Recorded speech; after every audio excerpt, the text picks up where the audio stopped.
School की सबसे खूबसूरत लड़की उस भारी बारिश में भागती हुई मेरे दरवाजे पर आई थी, सिर्फ इसलिए कि वो एक रात मेरे घर पर रुक सके। लेकिन मैंने उसे मना कर दिया था। अगले ही दिन वो मेरी गली में बेदर्दी से मारी गई। उस दिन के बाद से मैं हमेशा पछतावे में रहा। पुलिस एकेडमी में जाने के बाद मैंने पागलों की तरह उस कातिल की तलाश की, लेकिन उस बारिश ने सारे सुराग धो दिए थे। पूरे 10 सालों तक मुझे एक भी सुराग नहीं मिला। लेकिन फिर आसमान से कड़की एक बिजली ने मुझे वापस किस्मत के उसी दोराहे पर लाकर खड़ा कर दिया। हाई स्कूल के दिनों में वापस आते ही मैंने जो सबसे पहला काम किया वह था दरवाजे की तरफ भागना। दरवाजा खोलते ही सामने सारा खड़ी थी। मार्क, मैंने सुना है तुम्हारे पेरेंट्स बिजनेस के काम से बाहर गए हैं और तुम घर पर अकेले हो। क्या मैं कुछ दिन तुम्हारे घर रुक सकती हूँ? मैं इसके बदले घर का सारा काम कर दूंगी। मैंने अपने सामने खड़ी उस लड़की को देखा और मेरे हाथ अपने आप उसे छूने के लिए आगे बढ़ गए। सारा ने घबराकर पीछे हटने की कोशिश की, लेकिन उसे मेरी मदद की जरूरत थी, इसलिए उसने खुद को रोक लिया। मेरी उंगलियों ने उसे छुआ तो उसकी त्वचा एकदम ठंडी पड़ चुकी थी। उसके शरीर का वो हल्का सा कांपना मुझे साफ बता रहा था कि वो अभी जिंदा है और मैं सच में अपने अतीत में वापस आ चुका हूँ। पिछले जन्म में मैंने उसे अपने घर में रुकने से मना कर दिया था और अगले ही दिन सड़क पर बेरहमी से उसका कत्ल कर दिया गया था। इसी वजह से मैं पुलिस एकेडमी गया और 10 साल तक उस केस की जांच करता रहा। लेकिन उस रात की भारी बारिश ने सारे सुराग मिटा दिए थे। सॉरी कहते हुए सारा घबराकर पीछे हटने लगी, लेकिन उसका पैर फिसल गया और वो पीछे की तरफ गिरने लगी। मैंने फुर्ती से उसकी कमर पकड़ी और उसे अपनी बाहों में खींच लिया। उस भारी बारिश के शोर के बीच हम दोनों के बीच एक अजीब सी खामोशी छा गई। वो मेरी बाहों में इस कदर सहमी हुई थी कि हिलने की हिम्मत भी नहीं कर पा रही थी। मैंने तुरंत अपने हाथ हटाए और रोशनी से थोड़ा दूर हट गया। तुम ठंड से कांप रही थी, इसलिए तुम्हें थोड़ी गर्माहट देने के लिए मैंने ऐसा किया। आई एम सॉरी, सारा ने धीमे से कहा। कोई बात नहीं। मैंने साइड में होकर उसे अंदर आने का रास्ता दिया। उसके चेहरे का रंग उड़ा हुआ था। उसे देखकर मेरे दिमाग में पुराने ख्यालात तेजी से घूमने लगे। पिछले जन्म में वो कातिल इस शहर में वो मर्डर करने के बाद हमेशा के लिए गायब हो गया था। लेकिन इस बार मैं सिर्फ उसे बचाऊंगा ही नहीं, बल्कि अपने सालों के पुलिस एक्सपीरियंस का इस्तेमाल करके आज रात ही उस कातिल को ढूंढ निकालूंगा। सारा नर्वस होकर एंट्रीवे पर खड़ी अपनी शर्ट का कोना खींच रही थी। जब मैं उसके लिए स्लीपर्स लेने के लिए मुड़ा तो वो और भी घबरा गई। मेरे मोजे गीले हैं, तुम्हारे स्लीपर्स गंदे हो जाएंगे। मैं नंगे पैर ही अंदर आ जाती हूँ, बाद में फर्श पोंछ दूंगी। इस तूफानी रात में एक लड़के के साथ घर में अकेले होने और पूरी तरह भीगे होने की वजह से वो बहुत अनसेफ महसूस कर रही थी। खुद को शांत रखने के लिए उसने अपने नाखून अपनी हथेलियों में गड़ा लिए थे। जैसे ही मैं पलटा, उसने अपनी नजरों से तेजी से पूरे घर को देखा। जब उसकी नजर टेबल पर रखी गर्म चाय और बिखरे हुए डिब्बों पर पड़ी, तब जाकर उसकी पीठ का तनाव थोड़ा कम हुआ। मैंने तौलिया देते हुए कहा, अगर तुम्हें ऐतराज न हो तो पहले बाल सुखा लो। उसने झिझकते हुए पूछा, क्या तुम मुझे पहनने के लिए कुछ कपड़े दे सकते हो? मेरे कपड़े काफी गीले हो गए हैं। तब मेरा ध्यान इस बात पर गया कि उसने अपनी भीगी हुई शर्ट को कितनी कसकर पकड़ा हुआ था। मैंने कहा, वैसे भी तुम्हें कपड़े बदलने ही हैं, तो क्यों ना तुम एक हॉट बाथ ले लो, वरना तुम्हें ठंड लग जाएगी और तुम बीमार पड़ जाओगी। गेस्ट रूम में बाथटब नहीं है तो तुम मेरे कमरे का बाथरूम यूज कर लो, मैं गर्म पानी चालू कर देता हूँ। मेरे बाथरूम में नहाने की बात सुनकर सारा शर्म से लाल हो गई और उसने बहुत ही धीमी आवाज में हाँ कहा। बाथरूम से पानी गिरने की आवाज आने लगी। सारा ने मुझे व्यस्त देखकर आखिरकार हिम्मत जुटाई और बोली, मार्क। मैंने उसे रोकते हुए कहा, तुम मुझे सिर्फ मेरे नाम से बुला सकती हो। तुम शायद ये पूछना चाहती हो कि मैंने तुमसे यहाँ रुकने की वजह क्यों नहीं पूछी। सारा ने हैरानी से सिर उठाया और बड़ी सी आंखों से मेरी तरफ देखते हुए हाँ में सिर हिलाया। मैंने कहा, तुम्हारी जैसी खूबसूरत लड़की अगर इतनी भारी बारिश में किसी का दरवाजा खटखटाकर मदद मांग रही है तो यकीनन कोई बहुत बड़ी मजबूरी रही होगी। अगर तुम इस बारे में बात करने में कंफर्टेबल नहीं हो तो मेरा बार बार पूछना सही नहीं है। मेरी ये बातें सुनकर सारा की आंखें भर आईं। पानी का टेम्परेचर सेट करने के बाद मैं उठा और धीरे धीरे चलकर उसके पास गया। मैंने अचानक अपना हाथ उसके कान के पास दीवार पर टिकाया और उसे अपने घेरे में ले लिया। मुझे इस बात की कोई फिक्र नहीं है कि तुम्हारे इरादे क्या हैं, लेकिन क्या तुम्हें डर नहीं लगता कि अगर तुम यहाँ रुकी तो मैं तुम्हारे साथ कुछ गलत कर सकता हूँ? दीवार से टिककर सारा ने अपने होंठ चबाए। उसे अपने अंदर एक अजीब सी गर्माहट महसूस हो रही थी। उसने बहुत हिम्मत से मेरी आंखों में देखा और बोली, मुझे तुम पर भरोसा है। उसके इस एक जवाब ने मेरे पास उसे और आजमाने की कोई गुंजाइश ही नहीं छोड़ी। मुझे याद आया कि आज रात मुझे कुछ बहुत ज़रूरी काम भी करने हैं, इसलिए मैंने मुस्कुराते हुए अपना हाथ हटा लिया। जाओ, जाकर नहा लो। और हाँ, तुम्हारे कपड़ों की बात है तो तुम्हारी हाइट के हिसाब से मेरी हुडी तुम पर एक ड्रेस की तरह फिट आएगी। फिलहाल उसी से काम चला लो। तुम्हारे कपड़े वॉशिंग मशीन में धुलने के बाद ड्रायर में बहुत जल्दी सूख जाएंगे। सारा ने एक राहत भरी सांस ली और कहा, थैंक यू। वो पलटकर बाथरूम में चली गई। उसका ये थैंक यू आधा तो मुझे घर में पनाह देने के लिए था और आधा मुझे समझने और सपोर्ट करने के लिए था। बाथरूम से आ रही पानी की आवाज सुनते हुए मैं बेडरूम से बाहर निकल आया और उसके लिए जिंजर टी बनाने किचन में चला गया। कुछ देर बाद बाथरूम का दरवाजा खुला और सारा मेरी वो ओवरसाइज हुडी पहने बाहर आई। गर्म पानी की भाप से उसके गाल हल्के गुलाबी हो गए थे और उसके घुटनों के ऊपर की गोरी त्वचा चमक रही थी। मैंने कहा, तुम्हारे लिए स्लीपर्स यहाँ रख दिए हैं। सारा ने वो गर्म और फर वाले स्लीपर्स पहने तो उसकी काफी झिझक खत्म हो गई। बेडरूम से बाहर आते ही उसे शहद और जिंजर टी की मीठी महक आने लगी। मैं मग लेकर उसके पास गया। मेरी नजर उसकी हुडी के बड़े से नेकलाइन पर पड़ी और मैं एक पल के लिए रुक सा गया। मैंने मग उसकी तरफ बढ़ाया और कहा, लो थोड़ी जिंजर टी पी लो। सारा ने मग पकड़ा और छोटे छोटे घूंट लेकर पीने लगी। मैंने पूछा, क्या मैं तुम्हारे लिए थोड़े नूडल्स बना दूं? उसने कहा, क्या इससे तुम्हें परेशानी नहीं होगी? इसमें परेशानी कैसी? बस कुछ ही मिनटों का काम है, तुम बैठो, मैं तुम्हारे लिए 2 अंडे भी फ्राई कर देता हूँ। मैं उठने ही वाला था कि उसने मेरा हाथ पकड़ लिया। मुझे अंडे फ्राई करने आते हैं, मैं भी मदद करती हूँ। किचन में आकर मेरी चॉपिंग की स्पीड देखकर सारा हैरान रह गई। चॉपिंग बोर्ड पर टमाटर और हैम एकदम परफेक्टली कटे हुए थे। सारा एक छोटे स्टूल पर चढ़ी और पंजों के बल खड़ी होकर ऊपर वाले शेल्फ से अंडों का डिब्बा निकालने लगी। ऐसा करते हुए उसकी वो बड़ी सी हुडी थोड़ी सी ऊपर खिसक गई। जैसे ही मेरी नजर उधर गई, मेरा चेहरा शर्म से लाल हो गया। शायद सारा ने भी मेरी नजरें भांप ली थीं। वो घबराकर हुडी को नीचे खींचने लगी, लेकिन स्टूल पर उसका बैलेंस बिगड़ गया। मैं उसे पीछे से पकड़ने के लिए दौड़ा, लेकिन मेरा हाथ गलती से ऐसी जगह लग गया जहां नहीं लगना चाहिए था। उसका शरीर एकदम से ढीला पड़ गया और वो सीधे मेरी बाहों में आ गिरी। मेरे परफ्यूम और उसके सिट्रस बॉडी वॉश की खुशबू आपस में मिल गई थी। हम दोनों अपनी जगह पर एकदम सुन्न खड़े रह गए। ये खामोशी तब टूटी जब उबलते हुए सूप के छींटे बाहर गिरने लगे।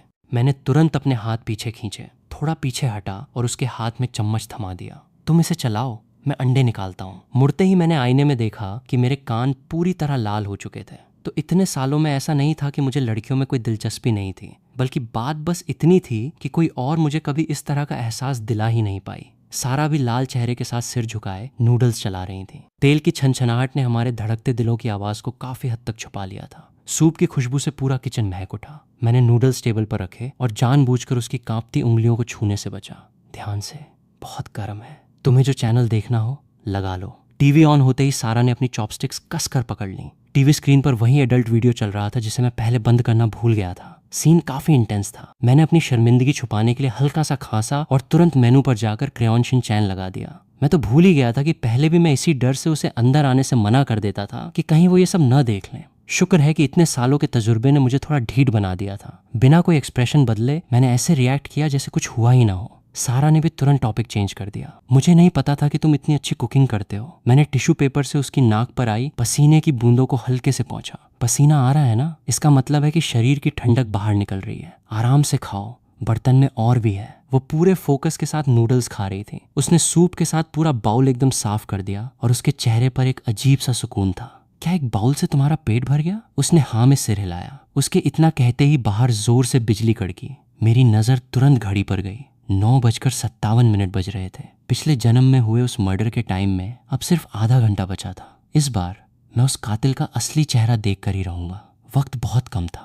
मैंने तुरंत उस जगह के आसपास जाने का फैसला किया जहां खून हुआ था। मैंने उसे एक गिलास पानी और ओढ़ने के लिए एक ब्लैंकेट दिया। चूंकि तुमने खाना खा लिया है तो अब तुम लिविंग रूम में बैठकर टीवी देखो। बर्तन मैं वापस आकर धो लूंगा। मैं कुछ स्नैक्स लेने बाहर जा रहा हूँ, बस अभी आया। सारा ने हैरानी से पूछा, इतनी भारी बारिश में तुम बाहर जा रहे हो? कोई बात नहीं, दुकान पास ही है। दरवाजे तक पहुंचकर मैं अचानक रुका और पीछे मुड़ा। मुझे डर था कि कहीं कातिल ने यह सब पहले से प्लान न किया हो या फिर वो सारा का पीछा करते हुए यहाँ तक न आ गया हो। याद रखना, जब तक मैं वापस ना आऊं, कोई भी दरवाजे की घंटी बजाए, तुम्हें दरवाजा नहीं खोलना है। मेरे पास चाबी है, मैं घंटी नहीं बजाऊंगा। मेरी बात सुनकर सारा ने एक आज्ञाकारी बिल्ली की तरह सिर हिलाया और खुद को ब्लैंकेट में अच्छी तरह लपेट लिया। दरवाजा बंद होते ही उस खाली कमरे में वो सोफे पर सिकुड़ कर बैठ गई और चुपचाप मेरे लौटने का इंतजार करने लगी। मैंने अपना काला छाता खोला और बारिश में बाहर निकल पड़ा। अपनी वाटरप्रूफ घड़ी पर टाइम देखा। रात के 9:58 बज रहे थे। पिछले जन्म में फोरेंसिक रिपोर्ट के हिसाब से सारा की मौत का समय करीब 10:30 बजे का था।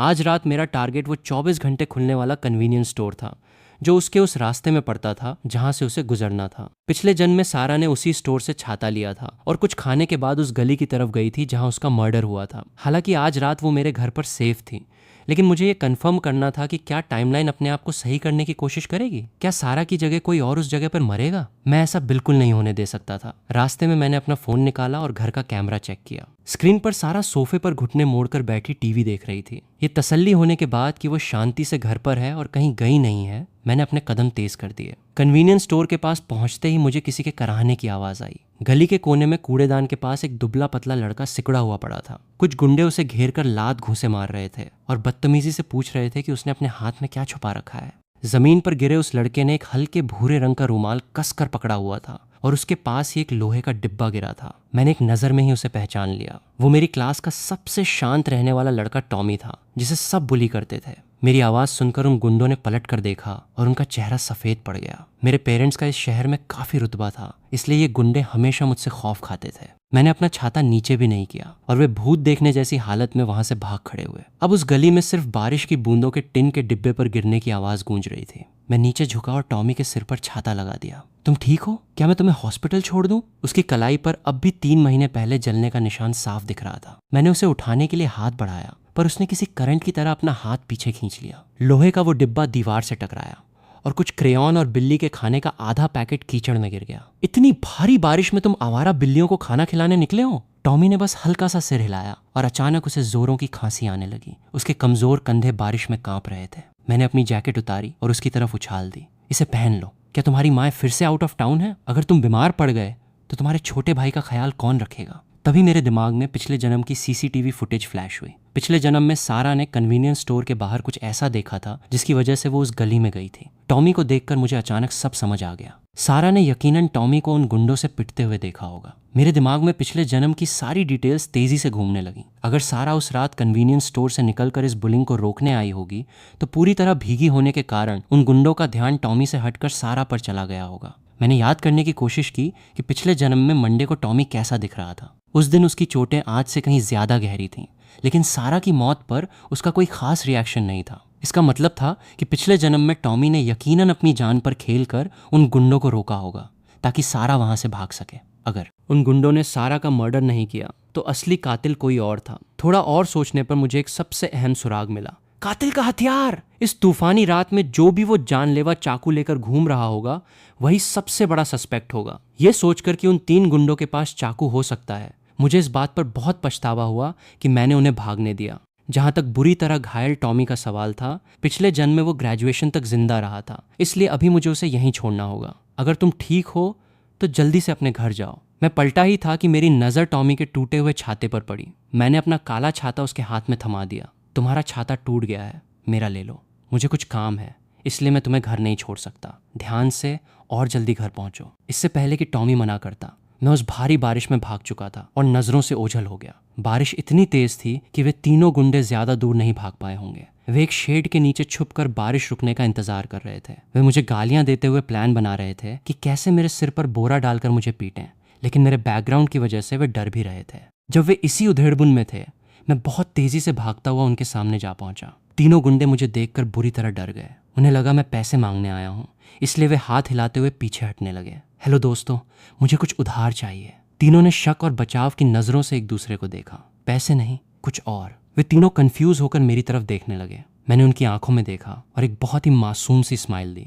चाकू उधार चाहिए। तीनों गुंडे वहीं सन्न खड़े रह गए। साफ था कि उन्हें मेरी बात समझ नहीं आई। तुम लोग सड़क के गुंडे हो और बाहर घूमते हुए तुम्हारे पास एक चाकू भी नहीं है? मेरा ये ताना काम कर गया। उनमें से हरे बालों वाले गुंडे ने गुस्से में अपनी जेब से एक बटरफ्लाई नाइफ निकाला और मेरे सामने ऐसे घुमाने लगा जैसे कोई करतब दिखा रहा हो। मैंने बस एक नजर देखी और समझ गया कि ये वो चाकू बिल्कुल नहीं हो सकता जिसका जिक्र फोरेंसिक रिपोर्ट में था। एकदम साफ कट वाला फ्रूट नाइफ। ये बहुत ज्यादा फैंसी है। मैं तुम्हें $100 दूंगा अगर तुम मुझे फ्रूट नाइफ जैसा कोई चाकू दोगे। इतने पैसों का नाम सुनते ही बाकी दोनों गुंडे भी अपनी अपनी जेबें टटोलने लगे। एक ने मल्टीपर्पज स्विस आर्मी नाइफ निकाला और दूसरे ने एक चमकता हुआ फोल्डिंग हंटिंग नाइफ। दोनों ही वो चाकू नहीं थे जिसकी मुझे तलाश थी। चाकू तो अच्छे हैं, लेकिन मेरे पास सिर्फ $100 ही हैं, रहने दो। गुंडों की गालियों को इग्नोर करते हुए, क्योंकि उन्हें लगा कि मैं उनका मजाक उड़ा रहा हूँ, मैं बिना कुछ कहे पलटा और वापस उस ठंडी बारिश में भाग निकला। इन तीनों गुंडों के पास वो हथियार नहीं था जिसे मैं ढूंढ रहा था। ये सुराग यहीं खत्म हो गया। मेरे सीने में एक अजीब सी बेचैनी बढ़ने लगी। सच कहूं तो इस केस को सॉल्व करने का सबसे आसान तरीका यही था कि मैं सारा को घर पर रुकने से मना कर देता और फिर चुपचाप उसका पीछा करता। इस तरह मैं कातिल को रंगे हाथों पकड़ सकता था। लेकिन इस नए जन्म में उसे अपने सामने सही सलामत देखकर मैं अपने जज्बातों को रोक ही नहीं पाया। मैं समंदर में सुई ढूंढने जैसी इस मुश्किल को चुनना पसंद करूंगा, लेकिन उसकी जान को जरा भी खतरे में नहीं डालूंगा। मैं वापस कन्वीनियंस स्टोर में गया ताकि कुछ खाने का सामान खरीद सकूं। एक भले से कर्मचारी ने मुझे अपने सिर का पानी पोंछने के लिए एक साफ तौलिया दिया। मैंने उसे थैंक यू कहा, पानी पोंछा, अपना फोन एक वाटरप्रूफ पाउच में डाला और पिछले जन्म में सारा ने जैसे जैसे कदम बढ़ाए थे बिल्कुल वैसे ही मैं उस खूंखार तूफान में फिर से निकल पड़ा, उसी मनहूस जगह की तरफ जहां वो मर्डर हुआ था। बाहर निकलते ही तेज हवा ने मेरे छाते की हड्डियां मोड़ने की कोशिश की। कीचड़ और टूटे कांच पर पैर रखते हुए मैं आखिरकार सीसीटीवी कैमरे के उस ब्लाइंड स्पॉट पर पहुंच ही गया। फोरेंसिक रिपोर्ट में इसी जगह का बार बार जिक्र किया गया था। मेरी वाटरप्रूफ घड़ी चमक रही थी। समय था रात के 10:17 अचानक से एक तेज हवा का झोंका आया और मेरा छाता पलट गया। मैंने छाता वहीं छोड़ दिया और उस ठंडी बारिश को अपने ऊपर गिरने दिया। वाटरप्रूफ पाउच में मेरा फोन वाइब्रेट हुआ। उस गीली ईंटों वाली दीवार के सहारे खड़े होकर मैंने अपने घर का कैमरा चेक किया। उस हल्की पीली रोशनी में सारा सोफे के कोने में सिकुड़ी बैठी थी। उसके पैर बेचैनी से हिल रहे थे और उसकी नजरें लगातार दरवाजे पर टिकी थीं। उसके चेहरे पर डर भी था और मेरी चिंता भी साफ दिखाई दे रही थी। रात के 10:29 बज चुके थे। अचानक गली के आखिरी छोर से किसी मेटल के टकराने की आवाज आई। मैं तुरंत अलर्ट हो गया और दबे पांव उस तरफ बढ़ा, लेकिन वहां मुझे एक जाना पहचाना चेहरा दिखा। हमारे स्कूल का कुख्यात गुंडा रायन। इस वक्त वो एक टीन के शेड के नीचे बैठा एक फ्रूट नाइफ से सेब छील रहा था। रायन उस प्लास्टिक की थैली में रखे मुरझाए हुए सेबों को अपने चाकू की नोक से उठा रहा था। मुझे पता था कि उसका ये गुंडे वाला रूप सिर्फ एक दिखावा था। वो बहुत गरीब परिवार से था और उसकी माँ को डिमेंशिया या कोई गंभीर बीमारी थी। उसके जूतों पर हॉस्पिटल के फर्श पर इस्तेमाल होने वाला एंटी स्लिप प्लास्टर लगा हुआ था और उसके कपड़ों से आईसीयू वाली फिनाइल की महक आ रही थी।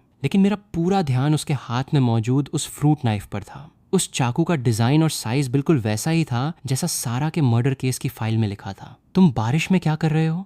जल्दी यहाँ आ जाओ, मेरा घर पास ही है, मैं तुम्हें एक छाता दे दूंगा। जैसे ही मैं उस शेड के नीचे पहुंचा, रायन का फोन तेजी से बजने लगा। फोन पर एक नर्स घबराई हुई आवाज में बोल रही थी कि उसकी माँ का ऑक्सीजन लेवल अचानक गिर गया है। रायन के चेहरे का रंग उड़ गया। उसके हाथ से वो चाकू पानी में छपाक से गिर गया। बिना कुछ कहे वो पागलों की तरह बारिश में भाग खड़ा हुआ। मैंने झुककर कीचड़ से वो चाकू उठाया। उसकी ठंडी छुअन महसूस करते हुए मैंने उसे गौर से देखा। अब मुझे पूरा यकीन हो गया था, यही वो समय था, यही वो जगह थी और चाकू का साइज भी बिल्कुल परफेक्ट था। यही वो हथियार था जिससे पिछले जन्म में सारा का कत्ल हुआ था। अगर रायन से गलती से ये चाकू गिर गया है तो यकीनन अगले आधे घंटे में असली कातिल यहाँ से गुजरेगा और इसे उठा लेगा। मैंने एक लंबी सांस ली और चाकू को वापस उसी जगह फेंक दिया। अपने पुराने डिटेक्टिव एक्सपीरियंस का इस्तेमाल करते हुए मैं पीछे अंधेरे में छुप गया और इंतजार करने लगा। बारिश और तेज हो गई थी। 10:35 पर शराब में धुत एक आदमी लड़खड़ाता हुआ उस शेड के नीचे आया। उसने वहां पड़ी एक कैन को ठोकर मारी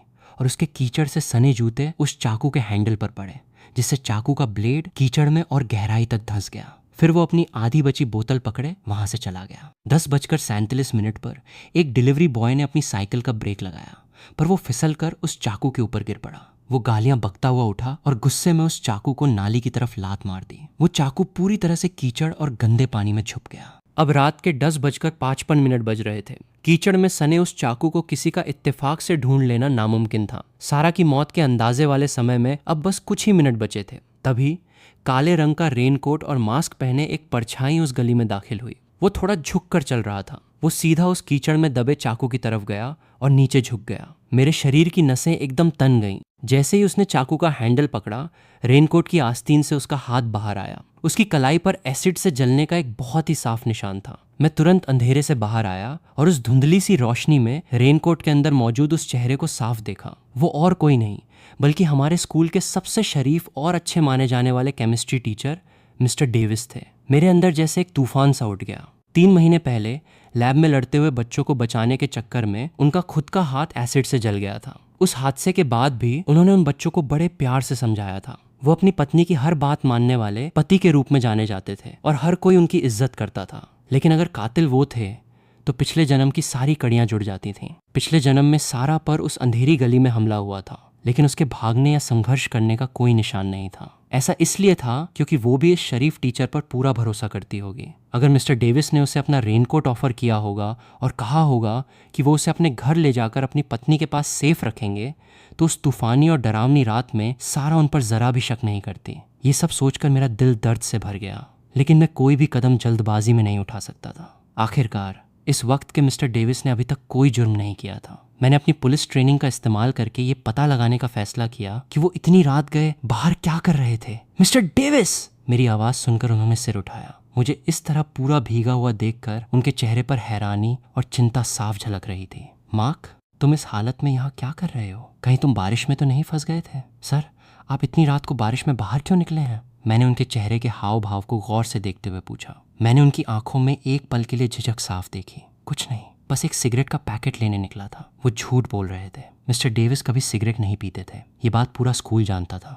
मेरा रेनकोट काफी बड़ा है, तुम भी इसमें आ जाओ। मैं तुम्हें अपने घर ले चलता हूँ। वहां से तुम ये रेनकोट पहनकर अपने घर चले जाना। वो हमेशा की तरह बहुत ही प्यार से बोल रहे थे। मैंने बस सिर हिलाया और उनके रेनकोट में आ गया। साथ चलते हुए मैंने नोटिस किया कि उनकी नज़र पास ही लगी एक कॉन्डम वेंडिंग मशीन पर गई और फिर तुरंत उन्होंने मुझे कंधे से पकड़कर आगे बढ़ा लिया। मैं किसी जिंदा लाश की तरह उनके साथ चलता रहा। घर के दरवाजे पर पहुंचकर मिस्टर डेविस ने अचानक अपना फ़ोन निकाला, कोई मैसेज टाइप किया और फिर तुरंत फ़ोन वापस जेब में रख लिया। मैं अपनी चाबी लाना भूल गया हूँ, ज़रा इंतज़ार करो। लेकिन मैंने साफ महसूस किया था कि उनके बेल्ट में चाबियों का गुच्छा टंगा हुआ था। यह आज रात उनका दूसरा झूठ था। मेरा शक और भी गहरा हो गया। कुछ ही पलों बाद दरवाज़ा खुला। दरवाज़ा उनकी पत्नी स्टेला ने खोला, जो हमारे ही स्कूल में केमिस्ट्री पढ़ाती थी। उन्होंने सिल्क का नाइट गाउन पहना हुआ था जिसकी बेल्ट ढीली थी और उनका चेहरा हल्का लाल था। एंट्रीवे की हल्की रोशनी में मुझे लिविंग रूम में टेबल पर रखी वाइन की आधी खाली बोतल, जलती हुई खुशबूदार मोमबत्तियां और चारों तरफ बिखरी गुलाब की पंखुड़ियां साफ दिखाई दे रही थीं।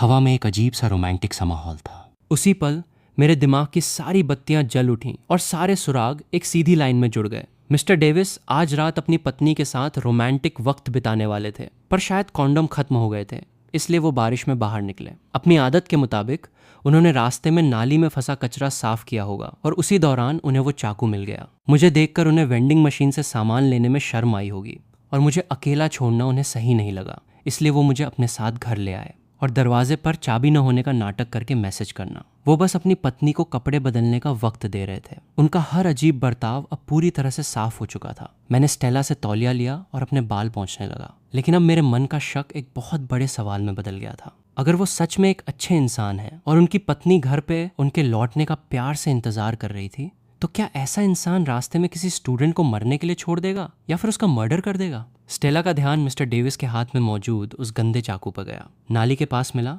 इसमें काफी कचरा फंसा हुआ था। फिर मार्क मिल गया तो इसे फेंकना ही भूल गया। इतना कहकर मिस्टर डेविस उसे डस्टबिन में फेंकने ही वाले थे कि मुझे कुछ अजीब सा लगा। एक मिनट सर, क्या मैं ये चाकू देख सकता हूँ? मिस्टर डेविस ने थोड़ा कंफ्यूज होकर चाकू को पलटा और हैंडल मेरी तरफ करके बहुत आराम से मुझे पकड़ा दिया। उनके इस छोटे से एक्शन ने फिर साबित कर दिया कि वो अंदर से कितने जेंटल इंसान थे। मैंने उस फ्रूट नाइफ को बहुत ध्यान से देखा और मेरे होश उड़ गए। बाहर अंधेरा होने की वजह से मैंने पहले ध्यान नहीं दिया था, लेकिन इस चाकू के ब्लेड पर एक हल्का सा डेंट था। जाहिर है कि रायन ने इससे कोई बहुत सख्त चीज काटी होगी। फोरेंसिक रिपोर्ट में ऐसे किसी भी डेंट का जिक्र नहीं था। अगर ऐसे चाकू से मर्डर होता तो घाव बिल्कुल अलग तरह का होता। इसका मतलब था कि असली हथियार ये चाकू था ही नहीं। मैं पूरी तरह से गलत इंसान के पीछे भाग रहा था। मैंने घबराकर अपनी घड़ी देखी। रात के 11 बज चुके थे। असली कातिल शायद अभी अभी बाहर निकला हो। घबराहट में मैंने तौलिया स्टेला के हाथ में थमाया। सॉरी सर, मुझे बहुत देर हो रही है, मुझे तुरंत घर जाना होगा। मैं आपका रेनकोट लेकर जा रहा हूँ। मैंने वो चाकू वापस मिस्टर डेविस को दिया और उनका रेनकोट पहनकर दोबारा उस खौफनाक तूफान में छलांग लगा दी। मैं भागता हुआ वापस उसी जगह पर आया जहां मर्डर हुआ था। मैंने आसपास कई चक्कर लगाए। एक आध राहगीर वहां से गुजरा, पर कोई भी ऐसा नहीं लग रहा था जो बीच रास्ते में रुककर किसी का खून कर दे। रात के 11:30 बज चुके थे। सड़कें पूरी तरह से सूनी थीं। मैंने फोन निकालकर घर का कैमरा चेक किया। सारा सोफे पर सिकुड़ी हुई थी। उसे बहुत तेज नींद आ रही थी और उसका सिर बार बार नीचे गिर रहा था, लेकिन वो फिर भी जागने की कोशिश कर रही थी। वो बार बार दरवाजे की तरफ देखकर मेरा इंतजार कर रही थी। मैंने मुट्ठी भींची और अपना रेनकोट उतार फेंका। मैं उस घने अंधेरे में उस जगह के आसपास भटकता रहा। रात के 12 बज गए, लेकिन मुझे एक भी संदिग्ध इंसान नहीं दिखा। मेरे अंदर एक बहुत ही गहरी लाचारी और डर बैठ गया था। क्या मैं सच में चूक गया? अगर मुझे कातिल नहीं मिला तो मैं पिछले जन्म में हुए सारा के साथ उस अन्याय को कैसे मिटा पाऊंगा? मैंने अपना सिर आसमान की तरफ उठाया और उस भारी बारिश को अपने चेहरे पर गिरने दिया। मेरा इरादा और भी मजबूत हो गया। अचानक मेरा फोन वाइब्रेट हुआ। मैंने तुरंत कैमरा खोला। स्क्रीन पर सारा नींद में होने के बावजूद अकेलेपन के डर से लड़ते हुए दरवाजे तक आई और बहुत ही चिंता से आसपास देखने लगी। किसी अचानक आई आवाज से वो डर गई। उसने घबरा कर कैमरे की तरफ देखा। मैंने कैमरे की तरफ देखकर एक प्यारी सी स्माइल दी और वादा किया कि मैं बस अभी आ रहा हूँ। इसके बाद वो अपने थके हुए शरीर को लेकर वापस ब्लैंकेट में सिकुड़ गई। अब उसके चेहरे पर काफी सुकून था। उस खाली सड़क को देखते हुए मैं बारिश में खड़ा रहा और ठंडे पानी को खुद पर गिरने दिया। ये मेरी पुरानी आदत थी। ठंडा पानी मेरे दिमाग को तेजी से काम करने में मदद करता था। मैंने आज रात मिले हर इंसान के बारे में सोचना शुरू किया। स्टोर का कर्मचारी, टॉमी, वो 3 गुंडे, मिस्टर डेविस। मैंने जबरदस्ती सबको सस्पेक्ट की लिस्ट में डाला। टॉमी, जब गुंडों ने उसका बैग पलटा था तो उसके पास से एक फूटी कौड़ी नहीं निकली थी। हथियार तो दूर की बात है, वो लिस्ट से बाहर। वो 3 गुंडे, उनके पास मोटिव हो सकता था लेकिन उनके चाकू बिल्कुल अलग थे, वो भी बाहर। शराबी और डिलीवरी बॉय का सिर्फ चाकू से पैर टकराया था और वैसे भी वो असली हथियार नहीं था। जब हर नामुमकिन इंसान लिस्ट से बाहर हो गया तो मेरे दिमाग की सुई एक ऐसे इंसान पर जाकर अटक गई जिसके बारे में मैंने सपने में भी नहीं सोचा था। रायन अपनी माँ की हालत बिगड़ने की खबर सुनकर हॉस्पिटल की तरफ भागा था और उसका चाकू वहीं गिर गया था। लेकिन क्या हो अगर उसकी माँ की हालत जल्दी ठीक हो गई हो? हॉस्पिटल से वापस आने के लिए आधा घंटा काफी था। क्या हो अगर लौटते वक्त उसे लगा हो कि उसका चाकू खो गया है और उसने पास की किसी दुकान से एक नया चाकू खरीद लिया हो? पुलिस फाइल में सच में ये बात दर्ज थी कि उस रात 10 से 11 बजे के बीच किसी ने जल्दबाजी में एक फ्रूट नाइफ खरीदा था और उसके वापस आने का समय मिस्टर डेविस के साथ मेरे उस वक्त से बिल्कुल परफेक्टली मेल खा रहा था जब मैं वहां नहीं था। इन सब कड़ियों को जोड़ते ही रायन पर मेरा शक बहुत ज्यादा बढ़ गया। इस थ्योरी को चेक करना बहुत आसान था। मुझे बस अभी रायन के घर जाकर उसका दरवाजा खटखटाना था। अगर वो घर पर आ चुका है और उसने सच में एक नया चाकू खरीदा है तो उसका कातिल होना पक्का हो जाएगा। अपनी याददाश्त के सहारे मैं उसके घर के पास पहुंचा। मेरा दिल बैठ सा गया। उसके घर की लाइट जल रही थी। मैंने एक गहरी सांस ली और दरवाजा खटखटाया। दरवाजा खुला। रायन बिना शर्ट के खड़ा था। उसके सिर पर एक तौलिया था। अरे मार्क, तू यहाँ क्या कर रहा है? इतनी रात को घर नहीं गया? और ये रेनकोट किसका है? मैं घर के अंदर घुसा और मेरी नजर सीधा टेबल पर रखे एक बिल्कुल नए फ्रूट नाइफ पर जाकर टिक गई। पुलिस फाइल में दर्ज वो रहस्यमयी इंसान जिसने इतनी रात को बारिश में चाकू खरीदा था, वो सच में रायन ही था। ये मिस्टर डेविस ने दिया है। तू अभी अभी वापस आया है? हाँ यार, माँ की तबीयत अचानक खराब हो गई थी। उस हड़बड़ी में मैं तुझे छाता देना ही भूल गया। पर तू इतनी रात को बाहर क्या कर रहा है? कुछ नहीं, बस ऐसे ही बारिश में घूमने का मन कर रहा था। वैसे जब तू भागा था तो तेरा चाकू गिर गया था। ये नया चाकू क्यों ले आया? अरे बाप रे, मैं सोचूं मेरी जेब में चाकू क्यों नहीं है। कहाँ गिर गया वो? मिस्टर डेविस को मिल गया था। उन्होंने डस्टबिन में फेंक दिया। चलो कोई नहीं, वैसे भी उस चाकू से मैंने लकड़ी काटी थी तो वो थोड़ा मुड़ गया था। आते वक्त रास्ते में ये नया खरीद लिया। वो बहुत कैजुअली हंस रहा था लेकिन मेरे अंदर अंधेरा छा गया। उसके घर लौटने का समय और मर्डर का समय बिल्कुल एक था और उसने सच में मर्डर वेपन जैसा ही एक नया चाकू खरीदा था। उसे सस्पेक्ट की लिस्ट से बाहर करना नामुमकिन था। मैंने सोच समझकर उसे सीधे आजमाने का फैसला किया। रायन, हम दोस्त हैं ना? ये भी कोई पूछने की बात है? हम पक्के भाई हैं। क्या तुझे कोई प्रॉब्लम है? मुझे बता। उसके इस दोस्ताना अंदाज को देखते हुए मैंने सीधा उसकी आंखों में देखा। मैं नहीं चाहता कि किसी दिन मैं तुझे कोई जुर्म करने की वजह से जेल जाते हुए देखूं। कोई भी काम करने से पहले उसके अंजाम के बारे में सोचा कर। तेरी माँ को तेरी जरूरत है। कोई भी गैर कानूनी काम मत करना। रायन सन्न रह गया। उसने मेरी बात का बिल्कुल गलत मतलब निकाल लिया। उसे लगा कि मुझे स्कूल में उसके नकली सिगरेट बेचने वाले सीक्रेट प्लान के बारे में पता चल गया है। उसे गुस्सा नहीं आया, बल्कि वो इस बात से बहुत इमोशनल हो गया कि मैं इतनी भारी बारिश में उसे सही रास्ता दिखाने आया हूँ। तू टेंशन मत ले भाई, बाकी लोग भले ही न जाने, पर तुझे तो पता है मैं कैसा हूँ। मैं ऐसा कोई काम नहीं करूँगा। मुझे लगा मेरा काम हो गया है, इसलिए मैं वहाँ से निकल आया। मुझे नहीं पता था कि मेरी इस चेतावनी से उसने नकली सिगरेट बेचने का प्लान हमेशा के लिए ड्रॉप कर दिया था। जब मैं वापस बारिश में जा रहा था तो उसने पीछे से अपने सीने पर मुक्का मारा और कसम खाई कि वो मुझे जिंदगी भर अपना पक्का भाई मानेगा। बहुत ही अजीब से इमोशंस के साथ मैं रायन के घर से निकला। मैंने मिस्टर डेविस का रेनकोट लिया और चुपचाप उनके घर के बाहर रख दिया। अंदर से मुझे कुछ ऐसी आवाजें आ रही थीं जो किसी को भी शर्मा दें, इसलिए मैंने उन्हें डिस्टर्ब नहीं किया। मैं बारिश में भीगता हुआ घर की तरफ चल दिया, लेकिन अब मेरे दिल का बोझ काफी हल्का हो गया था। अगर रायन ही वो कातिल था तो कम से कम अभी वो उस स्टेज पर था जहां उसे सही रास्ते पर लाया जा सकता था और उसके अंदर की बुराई को खत्म किया जा सकता था। आज रात मैं इतने लोगों से मिला और फिलहाल रायन से बड़ा सस्पेक्ट और कोई नहीं था। बस दोस्तों, आज की वीडियो में इतना ही। वीडियो अच्छी लगी हो तो लाइक ज़रूर कर देना और चैनल को सब्सक्राइब कर लो ऐसे ही अमेजिंग वीडियोज़ के लिए। Thanks for watching. मिलते हैं नेक्स्ट वीडियो में।